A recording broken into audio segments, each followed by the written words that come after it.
So today we're gonna make a hand review. I prepared 8 hands for you guys. It's between the $1 and $5 limits. Some hands are from me, some hands are from some friends. I don't know, we make it anonymous so nobody knows who is it. And yeah, we'll comment on this plays, about the hands the hero played and the opponents, about the ranges and everything like this. All this stuff, which is really interesting to know what is my thought process in specific hands. So we're starting with a $5 ante-hand with Queen 10 offsuit. Get it. So our first hand is at $5 limits and we got Queen 10, we got a limp. And if the button checks, we can see a flop. Let's see what happens here in this hand. Yeah, that's a good flop. That's a good flop. I guess we want to bet it. That's what we did. Button is calling and under the gun player is calling, and look at this beautiful turn. Now you have the nuts and you hope somebody have a 10 and you get the money in. That's how it works. So hero is betting 70 into 86. Yeah, that's amazing. That's amazing. And he's calling. It smells like at least a flush draw. Maybe, I mean, said he was raised, so it looks like a 10. And you have to go for a big bet. That's what hero is doing, and player 1 is calling, and he showdown. Yeah, unfortunately for him, pocket 10s, what can he do? In some cases, I would suggest, if you know the opponent on the river, or the player 1 is a fishy opponent who never folded 10, you can even jam the riff, because, I mean, if you're going for the big size into 200, I guess 2 pair or a set or something like this, a bluff catching hand, let's say like this, is never calling anyway. And if a fishy opponent never can fold a 10, yeah, I mean, that you have 10s is really rough, but you might go for a shove and you get a call from all in from him. That might be possible, but I guess hero played it excellent. He go for the big size because you know his target range is exactly the 10 and you want to get value off.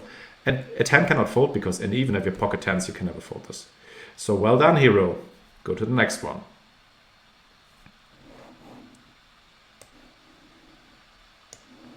So what we have here, we have queens on the button.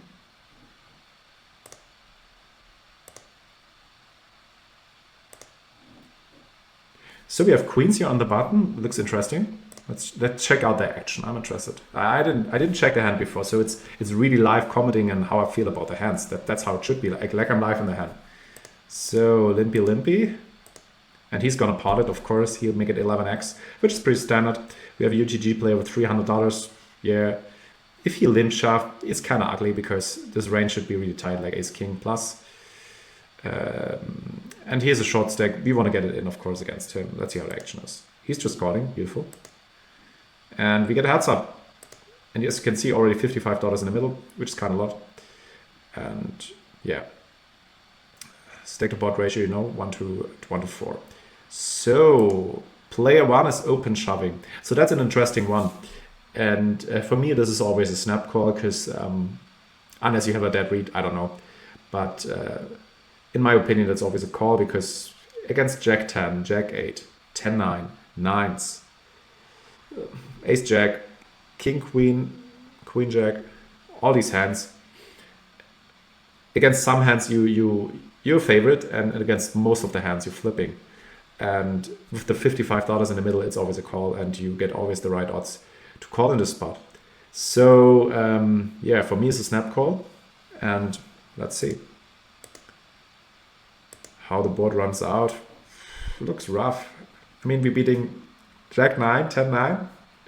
Yeah, let's see. Let's take a look at showdown. And he shows Jack 10, which is pretty standard. He do nothing wrong because if we have Ace King, we cannot call. If we have, it's a tough situation because imagine now you have aces, kings, or aces or kings. With the queens, it's easy because you have the gut shot, and it makes the hand super powerful. But yeah. I mean, getting it in with Jack 10 on this board is not bad, but that's how the money goes, and that's the beauty of the game.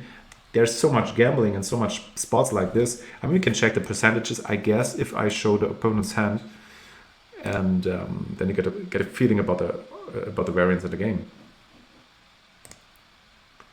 So yeah, so now you can see 58% for me, and 42% for the hero, for the player 1. So yeah, it's really close. It's really close. And with the dead money in the middle, it's always a call. Heading to the next one.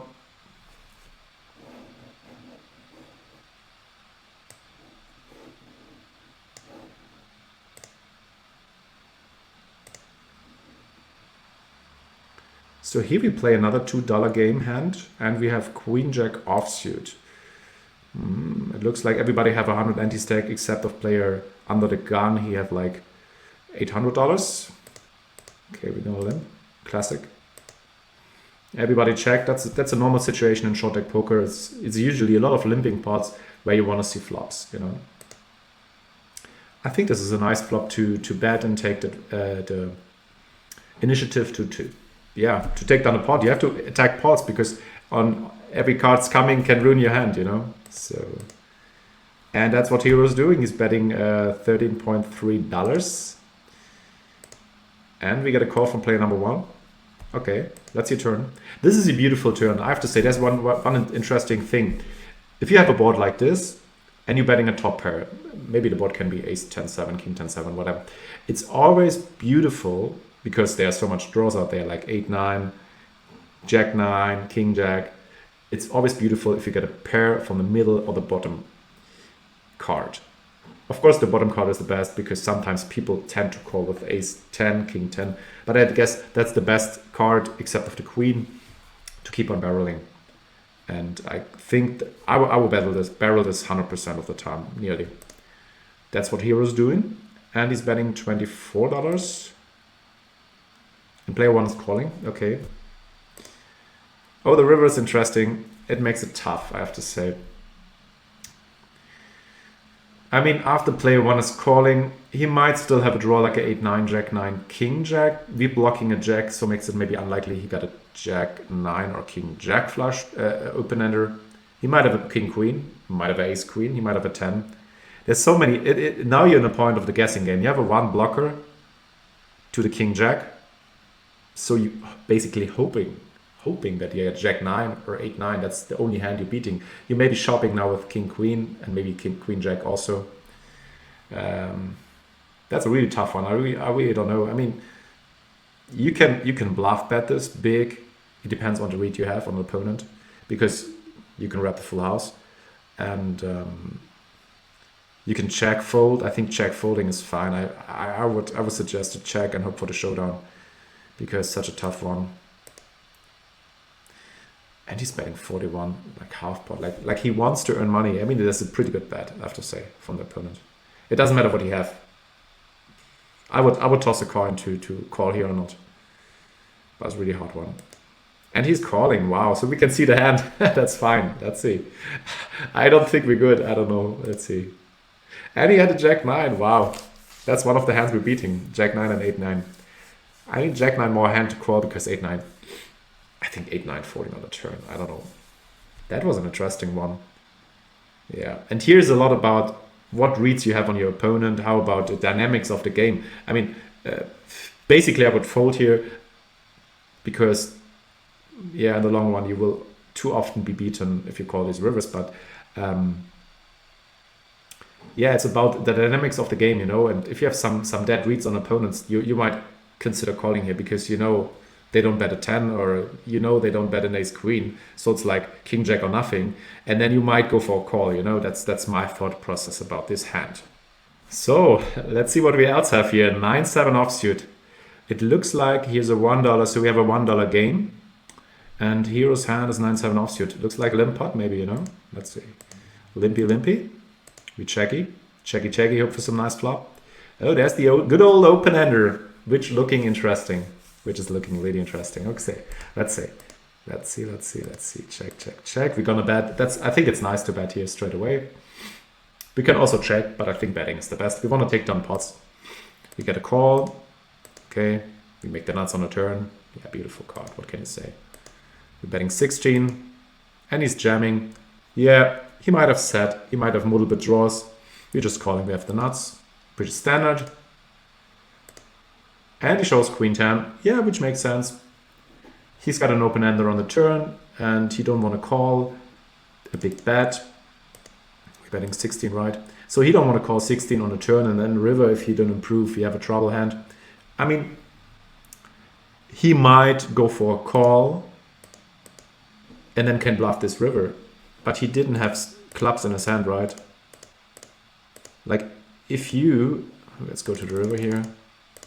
I have a club here. So this would be a good candidate, I think, if you just call the turn and the river pairs the 8. You might consider bluffing this, but of course, what is your value range? You have aces, maybe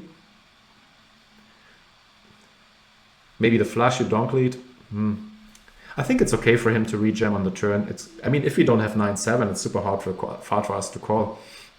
If for example we have queen 10, a 10-9, we cannot call the shove. So it makes sense for player 2 to shove the turn and put some pressure on us. Unfortunately for him, he run into the nuts on the turn and we take it down. So let's head into the next one.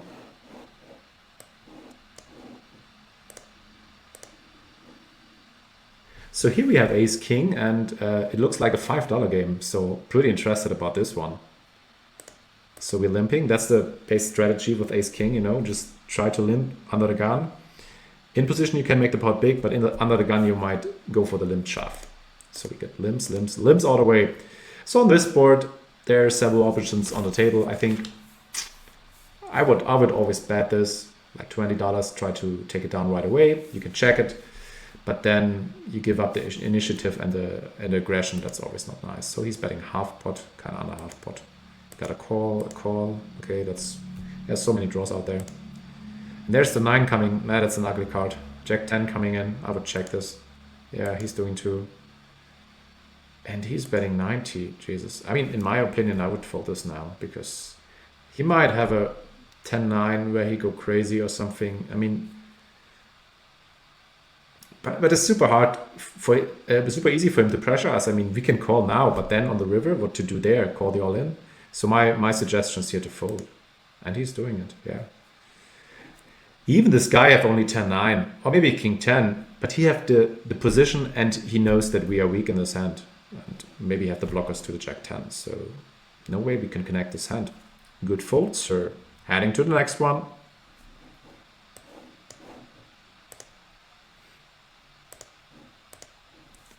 So this looks like a $2 game. Heroes got $350 approximately, and yeah, it's a limpy, okay. Classic limpy. Oh, now it's getting interesting. The button shoving now with his, it's kind of 65 antes. And he's reshoving too with, yeah, 85 antes, something like this. That's an interesting one. I mean, 9-7 suited. Because now you have to think, I mean 10-9 suited is the best case to call here, because I mean he's open shoving, and he's a guy like having ace king, ace queen, ace jack, something like this. It depends on, I mean, if somebody is really good in this 50 ante push strategy, they should shove jack 10, king jack, ace 8, ace 9. So you're kind of not in good shape. But if you know this guy only shove ace king, ace queen, then it's pretty interesting. And after him snap calling, yeah, he got premiums too. He never called for the gamble there. That makes no sense. But in our shoes is a nice spot to go for a gamble there. And we might get it in with at least, I mean, we need at least, 33%, 34, 35. So this is a nice situation where I would like a call here, and against these stack sizes and the way that the opponents play, to make a gamble call. I mean, what is a gamble call? A good call, that's how it is. Of course, you put a lot of money in, and yeah, and we have 9-7 suited. Look at this flop, and then the straight, yeah, beautiful. And we're running against queen 10 and ace queen. That's surprising. I mean, that he snaps with queen 10 suited. That's really surprising. And ace queen, which is pretty standard shove, I guess. But see, that's really dangerous when you call in these spots. We can check the percentages. I show opponent's hands, and then we can see how much percentage we have on the flop. Pre-flop it was 35%, exactly what we need. But everybody pretty close. But that's really one thing really important. If you're absolutely sure, because your opponent play only high cards in these situations, you can make this call. But if you have a player like player 4 who's gambling there with queen 10 suited, which is a bad call because he's always dominated against the pushing range from the under the gun player, and it makes no sense. You have only $2 invested. Why you should gamble for this hand? So That's what you have to consider. If you have gamble opponents inside these spots, calling here now with a ace-9 or 10-9, whatever, you might be dominated and your call become a bad call. You have to really consider this. If you know these players only have ace-king, ace-queen, king's aces, whatever, it's a good call. But if you have players like this call get difficult and dangerous. Heading to the next one. So let's take a look at this one. We have 8-9 offsuit and on a button. We deep like 400 antes, limpy.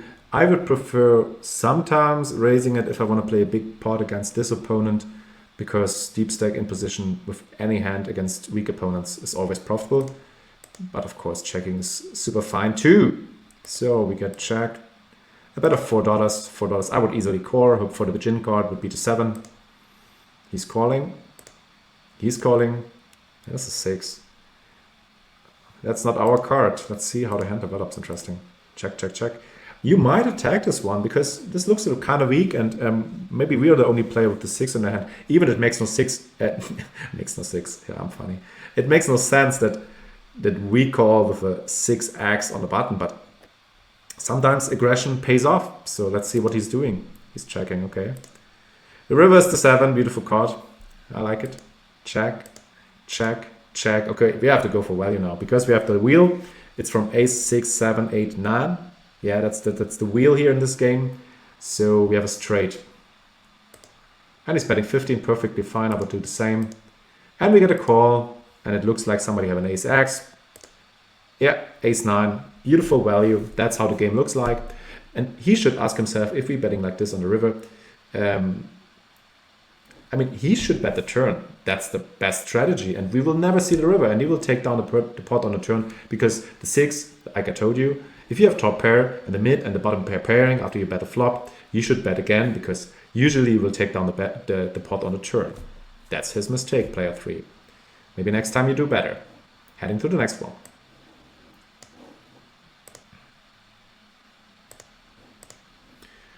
So here we have 7-8 suited. Looks interesting. The under the gun player is raising 16. He shows some strength, definitely, with 8xing there. Hero's calling. Yeah, we're a little bit deep, so it makes sense. You want to play a pot against him, and maybe if the opponent have big cards, you want to suck out with some small cards. Another button is shoving 150 antes. Okay, 160 antes. And he's reshoving too. That's a tough one. I mean, usually, if both have high cards, it feels like you have to call this. But 8-7 suited is not the best performer. You want more likely to have a 8-9 or 10-9 suited. Because with 8-7 suited, you have the problem that you're sometimes running into a double pair board, like a Jack-Jack 10-10, 10-10, 9-9, and then your bottom pair, maybe the board is like Jack-Jack 10-10, 7. Yeah, you counterfeit it. That's also a problem. And so I think it's the same thing like in the other hand I explained before. If you know your opponent's playing high cards like ace king, ace queen, and he's under the gun raising, you gotta have a strong range like ace king, ace queen, and he reshoving, he can have queens, let's say ace king. If he's standard player, he have ace king, queens, kings, something like this. So then the call is pretty okay, because over all the dead money out there, you can make a profitable call. But if one of these guys, maybe him, is a banana player jamming there with ace-8 suited or 8-9 suited, whatever, you never know, or he's a banana player, you should be careful with calling in the spots. That's my suggestion. It depends on the game flow and the table dynamics. What these guys showing up, are they tilt, they're losing a big pot before, that affects always these spots. And of course, in the 3-way you're all in, you always want to call off with these hands in the last position. If you're in his shoes, you shouldn't have 7-8 suited because person coming after you, and then you make an unprofitable call. But in this situation, of course, I think he's gonna call. I feel so. Yeah, he's gonna call. Yeah. Jack, Jesus, that looks really shitty. I think we're dead. Oh, hope. Wow, straight flush in the end. Hope nobody have a jack. Jack is quads. Straight flush beat quads. I'm such an idiot. Wow, ace king and ace queen. So this was actually a good call. against the specific hands, we can check how much percentage our friend have here, our hero. And he have 33%. So see, even you're running against ace queen and ace king, it's because of flush cards. I think if you have 9-10, you get way more percentages. So 7-8 is kind of trouble hand, so be careful with this and think about does your opponent is on a steam tilt and putting in like super garbage banana hands, or is he playing high cards? That's also important. So, and now we go to the last hand. And there we go. So there we go. We have ace king and limp. Now you have several options. You can raise, you can shove, you can limp trap. Maybe he's raising. I don't know. There's something. There's a lot of things. Probably he's going for the 12. Wow. Classic multiple pot in the $1 limit. Raise 12. Call. Flop. King 9-7. Wow. We have already $51 in the pot. We have $98 left. It's like, yeah. We cannot get out of this one, you know. And so many draws out there. Basically, you shouldn't be behind only against King 9, King 7, 9-7, you know. 9-7s. We're in pretty good shape, I have to say, to go broke here. I think, yeah, that's what I would do too. Just shove the money in. And we got one call. We got two callers. Looks like a lot of hands waiting for us. We check out the hands. He shows 7-9. Okay. We're behind against this. And now I have to make again. We go all in. He's calling. Jack 6. And he take out everything. We cannot see his hand, unfortunately, because I don't know. So yeah, 7-9, take it down. That's how it is sometimes, you know, but you gotta go broke on this flop, definitely. There's no other choice. So that's for it today. We have some nice, interesting hands here, and you get a feeling about the thought process. Every hand you have in short deck poker is way more different than in Texas Hold'em or something. So that's how it is. And now we're gonna select our winners from the last video, and I'm pretty excited who's the winner and get the coaching with me.